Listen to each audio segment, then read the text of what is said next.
और खबर प्रयागराज से, जहां माफिया फैमिली पर कार्रवाई की तैयारी, फरार चल रहे आरोपियों पर कसेगा शिकंजा। शाइस्ता जैना बादशाह के घर होगी कुर्की, 6 फरार आरोपियों के घर की कुर्की होगी। मोहनगंज पुलिस धारा 83 के तहत करेगी कार्रवाई। उमेश पाल हत्याकांड में फरार चल रही लेडी डॉन 5-5 लाख रुपए के तीनों इनामी शूटर का घर अब कुर्क करने की तैयारी है। तो मुनादी के बाद भी सरेंडर नहीं करने पर कार्रवाई होगी। और संवाददाता मानवेंद्र इस खबर पर अधिक अपडेट के साथ जुड़ गए। मानवेंद्र, माफिया फैमिली पर कार्रवाई की तैयारी है, लेकिन अभी भी पुलिस को कोई इनपुट नहीं मिल रहा है।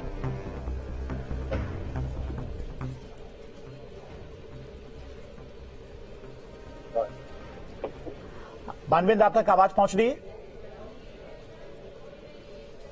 ठीक है, मानवेंद्र के पास जाएंगे, लेकिन आपको बता दें कि 5-5 लाख रुपए के तीनों इनामी शूटर हैं जो अभी तक पुलिस की पकड़ से बाहर है, लेकिन अब इनके घर की कुर्की करने की तैयारी है। मुनादी के बाद सरेंडर नहीं करने पर कुर्की की कार्रवाई की जाएगी। तो प्रयागराज से यह बड़ी खबर है। प्रयागराज में माफिया फैमिली पर तो कार्रवाई की ही जा रही है, लेकिन जो फरार शूटर्स हैं जिन पर 5-5 लाख रुपए का इनाम रखा गया, उनके घर की कुर्की की तैयारी है। प्रयागराज से संवाददाता मानवेंद्र हमारे साथ जुड़ गए। मानवेंद्र, अब जो तीनों शूटर्स हैं जिन पर 5-5 लाख रुपए का इनाम रखा गया है, उनके घर को कुर्की करने की तैयारी है।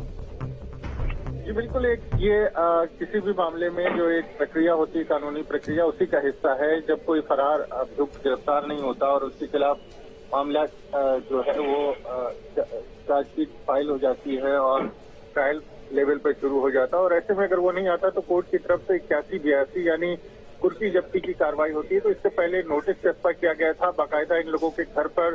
शाइस्ता परवीन से लेकर के जो शूटर्स हैं, गुड्डू मुस्लिम और दूसरे लोग, इनके घर पर मुनादी कराई गई थी कि अगर ये लोग फरार नहीं होंगे तो इनको भगोड़ा घोषित करके इनकी संपत्तियों को कुर्क किया जाएगा।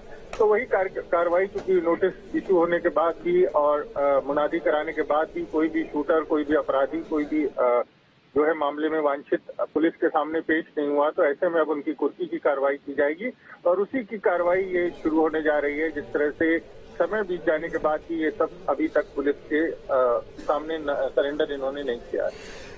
मानवेंद्र, जो 6 लोग चिन्हित किए गए हैं जिनके घर की कुर्की की जाएगी, इनके प्रॉपर्टी के बारे में अभी तक पुलिस की तरफ से कोई जानकारी दी गई है? 6 आरोपी हैं, उनके पास कितनी प्रॉपर्टी, कितने करोड़ की प्रॉपर्टी, क्या उन प्रॉपर्टी को चिन्हित भी किया गया है?